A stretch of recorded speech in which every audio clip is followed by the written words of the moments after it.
جس نے سنا حیران ہوا، ایک چرسی کے ایسے نصیب مگر کیسے، ایسا کیا عمل تھا اس کا۔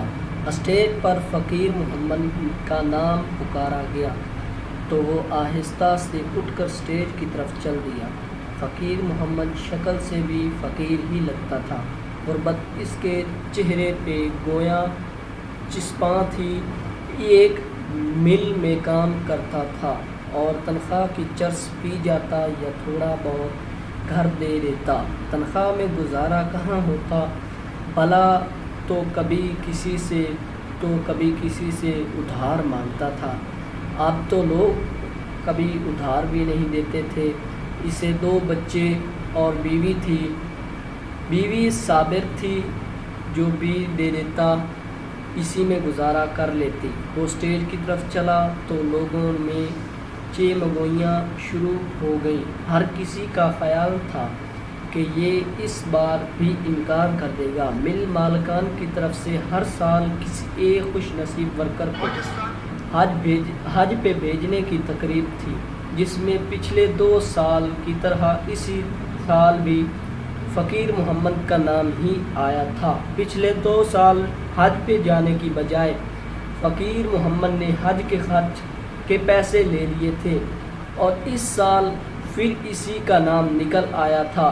اس چرسی کے نصیب میں بھلا اللہ جل وعلا کریم کے گھر کی زیارت کہاں۔ یہ حاجی وحید حسن تھا، جو اپنے کولیگز کو کہہ رہا تھا، حاجی وحید 6 ماہ پہلے عمرہ کر کے آیا تھا، اب وہ اپنے نام کے ساتھ حاجی بھی لکھتا ہے، حالانکہ حاجی صاحب وہاں جا کر آنے کو دل ہی نہیں کرتا کسی کا بھی، اور یہ بدقسمت جانے کی بجائے پیسے لے لیتا ہے۔ یہ شیخ ایوب تھا جو حاجی وحید سے مخاطب تھا، اور شاید جتنا چاہ رہا تھا اس میں حاجی ہوں۔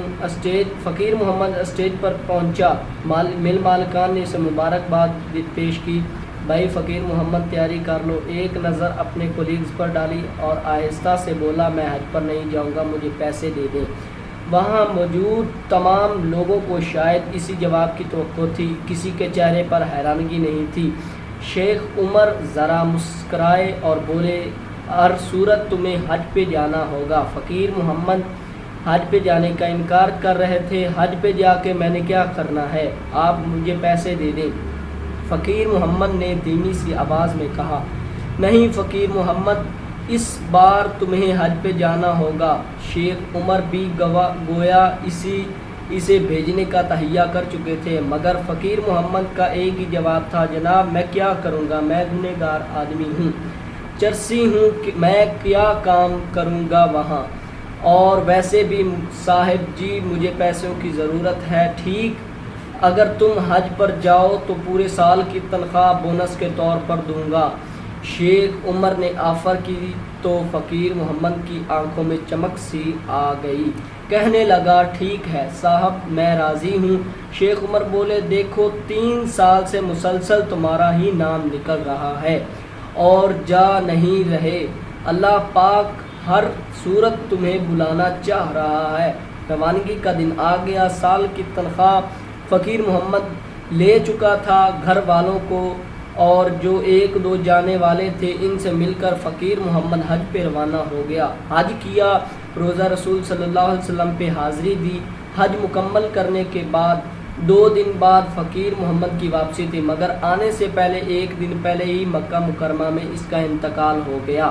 اس کے گھر اطلاع دی گئی اور اس کی بیوی سے اجازت لے کر اس کو دنیا کے دوسرے بہترین قبرستان جنت المعلی مکہ میں دفن کر دیا گیا۔ جس نے سنا حیران ہوا، ایک چرسی کے ایسے نصیب مگر کیسے، ایسا کیا عمل تھا اس کا۔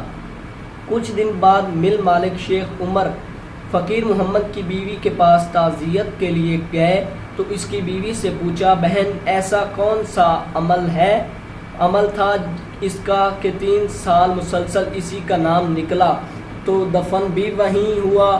اور اس کی بیوی نے کہا، صاحب جی میں تو اور کچھ نہیں جانتی، مگر ایک عمل اس کا جانتی ہوں، شاید اسی کے سبب یہ رتبہ ملا ہو۔ اسے کہنے لگی ہمارے محلے میں ایک جوان بیوہ ہے، اس کی 3 چھوٹی بچیاں ہیں۔ جب اس کا خاوند فوت ہوا تو وہ بیچاری لوگوں کے گھروں میں کام کرنے لگی۔ وہ عزت دار ہے اور یہ بھیڑیوں کا معاشرہ، ہر جگہ اسے لوگوں کی ہوش کی وجہ سے کام چھوڑنا پڑا۔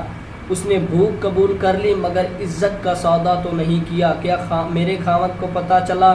اس نے اس بیوہ کو اپنی بہن بنا لیا، اس کے گھر کا سارا خرچ دینے لگا۔ میرے شوہر کی تنخواہ میں 2 گھروں کا گزارا مشکل تھا اور وہ نشہ بھی کرتا تھا۔ وہ ادھار لے کر جیسے بھی کسی سے لوٹ کھسوٹ کر اس کا خرچہ ضرور اس کو دیتا۔ دوبارہ حج پہ نہ جانے کی وجہ بھی یہی تھی۔ پیچھے اس بیوہ عورت اور اس کے بچیوں کا خیال کون رکھتا تھا؟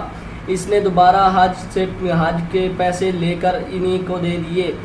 اگر آپ اس سال کی تنخواہ نہ دیتے تو اس نے پیسے لے کر کچھ سامان لے کر تب بھی وہ حج پہ گیا۔ شیخ عمر کا دل چاہ رہا تھا کہ فقیر محمد اس کے سامنے ہوتا تو وہ اس کے ہاتھ چومتا۔ وہاں سے وہ اس بیوہ عورت کے گھر گئے۔ اس نے بتایا لوگوں کی نظروں میں چرسی شرابی میرے اور میرے بچیوں کے لیے فرشتہ تھا۔ کہنے لگی وہ کہتا تھا میری بہن میرے لیے دعا کرو، بس میں اسی کے لیے دعا کرتی تھی، یا اللہ میرے اس بھائی کو ایمان پہ موت، یتیموں کے سر پہ ہاتھ رکھنے سے جتنے بال ہاتھ